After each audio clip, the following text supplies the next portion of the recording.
Hello friends, welcome back. स्वागत है आपका आज के हमारे इंटरनेशनल रिलेशंस आईआर के बहुत इंपॉर्टेंट टॉपिक हाल ही में कंक्लूडेड ब्रिक्स समिट 2021 जिसको इंडिया ने चेयर किया इस साल। दोस्तों, सबसे पहले ये टॉपिक न्यूज में क्यों बना रहा?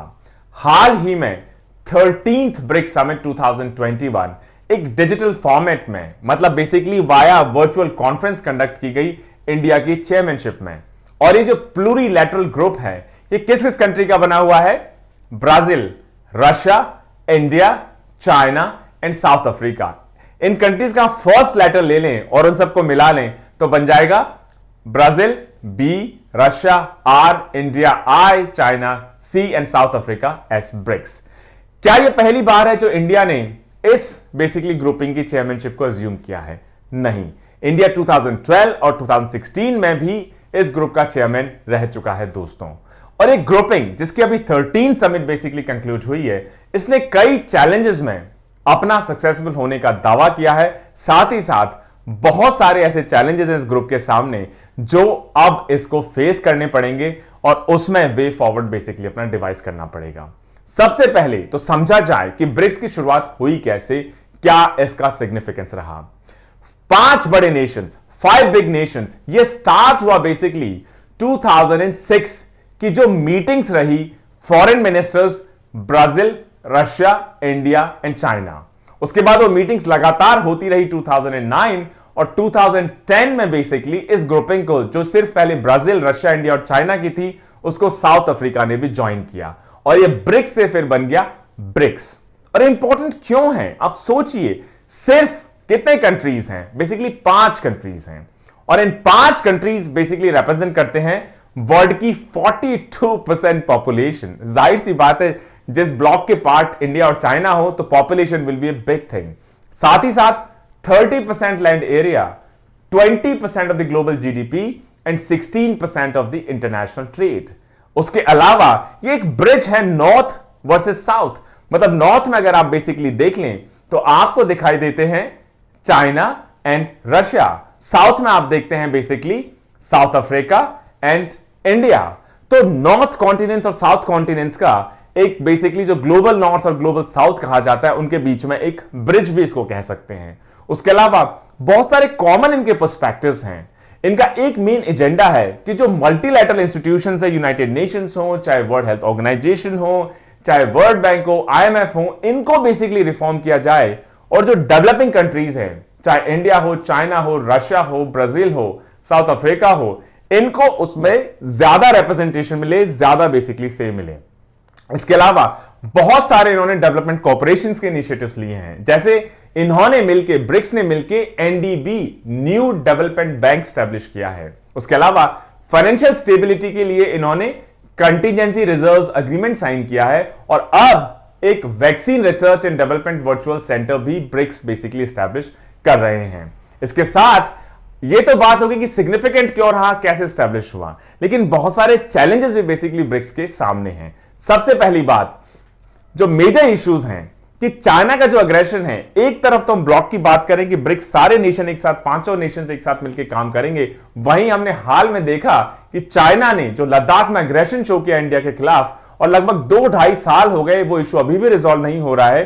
तो आपस में ही कई कंट्रीज में इस ब्लॉक के कंफ्लिक्ट है दोस्तों। उसके अलावा चाइना और रशिया की जो हॉस्टिलिटी है वेस्ट के साथ, उसके अलावा ब्राजील और साउथ अफ्रीका के जो अपने डेवलपमेंटल चैलेंजेस हैं, पॉलिटिकल चैलेंजेस हैं, वो अपने आप में एक इंपेडिमेंट के रूप में निकल कर आते हैं दोस्तों। इसके अलावा जो कोरोना या कोविड-19 के कारण चाइना जो की प्लेयर है ब्रिक्स का, उसकी जो इमेज खराब हुई है ग्लोबल स्टेज पे, क्रेडिबिलिटी बेसिकली इरोड हुई है ग्लोबल स्टेज पे, उसका भी कहीं ना कहीं ब्रिक्स की क्रेडिबिलिटी या ओवरऑल इमेज पे फर्क पड़ सकता है।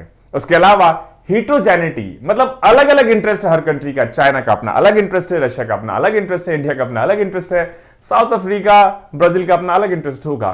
तो एक कोहेसिवनेस या एक सिंगल यूनिफाइड बेसिकली मोटिव, एक फोकस्ड एजेंडा डेवलप हो पाने में बड़ी दिक्कत आ रही है। और प्रैक्टिकली अगर आप देखें इस ग्रुप को तो ये चाइना सेंट्रिक ग्रुप के रूप में उभर कर आता है। कई बार इस चीज को पॉइंट आउट किया गया है कि चाइना पुश करता है हर बार ब्रिक्स के एजेंडे को, ताकि चाइना को एज एन इंडिविजुअल कंट्री ज्यादा फायदा हो सके बजाय कि पूरे ग्रुप को। तो कई लोगों ने इसको ब्लेम भी किया है कि प्लेटफॉर्म क्रिएट ही इसलिए किया गया है कि चाइना के इंटरेस्ट को बेसिकली आगे बढ़ाया जा सके। और चाइना के साथ जो ट्रेड इंबैलेंस है, मतलब चाइना दूसरों को ज्यादा एक्सपोर्ट करता है, खुद कम इंपोर्ट करता है, इस वजह से हमेशा दूसरे कंट्रीज नेगेटिव बेसिकली ट्रेड में रहते हैं, ट्रेड डेफिसिट में रहते हैं, उसको भी बेसिकली ब्रिज किया जाना बड़ा मुश्किल हो गया है। इसके अलावा ग्लोबल मॉडल ऑफ गवर्नेंस, क्योंकि अभी ग्लोबल स्लो डाउन है, ट्रेड वॉर चल रहे हैं, प्रोटेक्शनिज्म है, साथ ही कोरोना एक बड़ा इश्यू हो गया है, तो ब्रिक्स के सामने एक बहुत बड़ा चैलेंज है कि एक नया मॉडल गवर्नेंस का किस तरीके से क्रिएट करे ताकि जो इश्यूज हैं वर्ल्ड लेवल पे या इंडिविजुअल कंट्री लेवल पे उनको बेसिकली ये एड्रेस कर पाए। और अभी तक अगर टोटल ट्रैक रिकॉर्ड देखें, इस बार 13 बेसिकली समिट थी, तो ब्रिक्स को कोई बहुत ज्यादा इफेक्टिव इंस्टीट्यूशन के तौर पे रिकॉग्नाइज नहीं किया गया है। कुछ एरियाज में जो ये 5 पावर कंबाइन है, इन्होंने सक्सेस देखी है, लेकिन ओवरऑल ऐसा लगता है कि बेसिकली ये सिर्फ चाइना के इकोनॉमिक राइज को सपोर्ट करने के लिए, चाइना के इन्फ्लुएंस के अंदर बहुत ज्यादा प्रोग्रेस नहीं कर पाया है। अच्छा, ब्रिक्स की प्रायोरिटीज क्या है?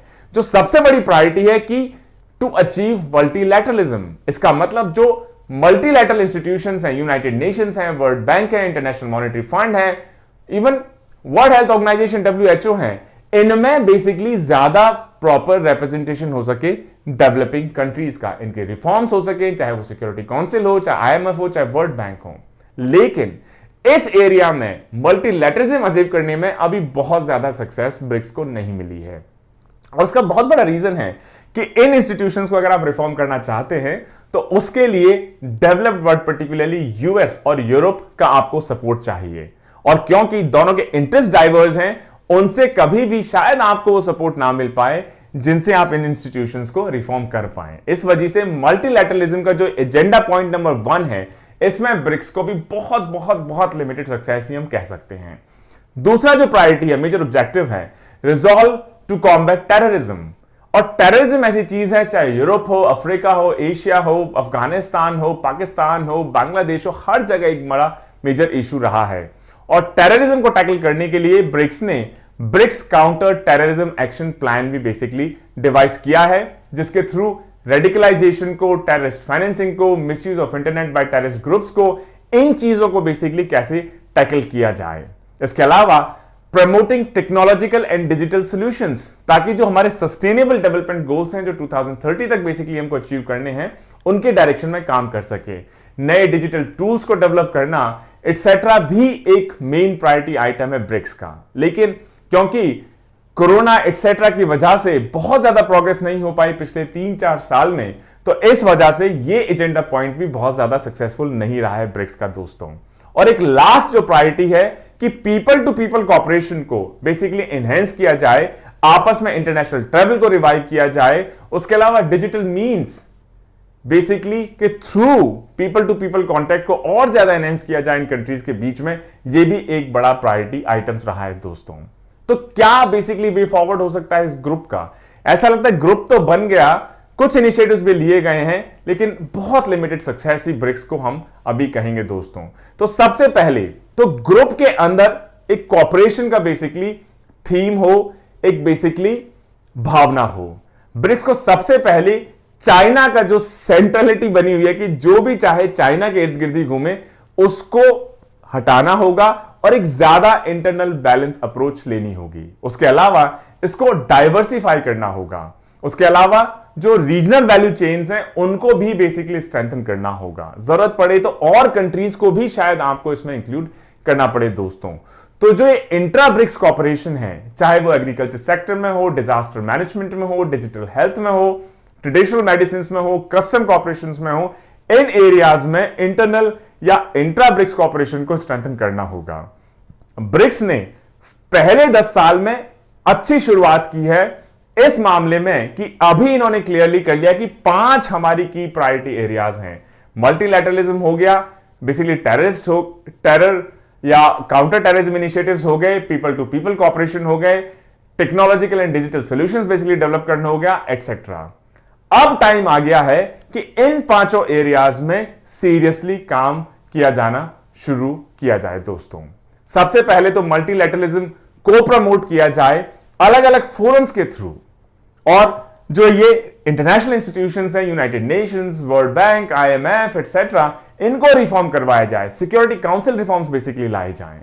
उसके अलावा जैसे NDB बेसिकली डेवलप किया गया फाइनेंशियल स्टेबिलिटी के लिए, या रिजर्व अग्रीमेंट बेसिकली साइन किया गया, इसके अलावा Paris agreement on climate change या UN सस्टेनेबल डेवलपमेंट गोल्स हैं, उनको कलेक्टिवली ब्रिक्स बेसिकली कैसे अचीव कर सके, इस पे भी कुछ सॉलिड कॉन्क्रीट स्टेप्स लेने का अब टाइम आ गया है।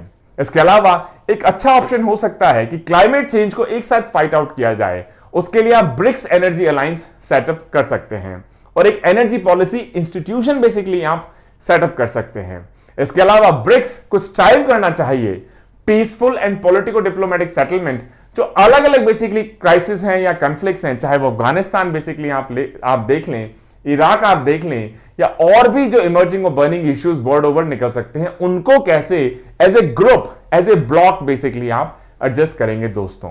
तो ब्रिक्स का फ्यूचर बहुत हद तक इस बात पे डिपेंड करता है कि किस तरीके से तीन जो बड़े प्लेयर्स हैं इसके, इंडिया, चाइना और रशिया, ये अपने इंटरनल और एक्सटर्नल इश्यूज को कैसे मैनेज करते हैं, कैसे एडजस्ट करते हैं। इन तीनों कंट्रीज के बीच में जो म्यूचुअल कम्युनिकेशन और कॉपरेशन है, वो सबसे ज्यादा इंपॉर्टेंट होगा कि ब्रिक्स का फ्यूचर बेसिकली क्या होता है दोस्तों। मुझे उम्मीद है दोस्तों ब्रिक्स पे ये शॉर्ट लेक्चर आपको पसंद आया होगा। Stay tuned for a next set of videos. Until then, Jai Hind, जय भारत।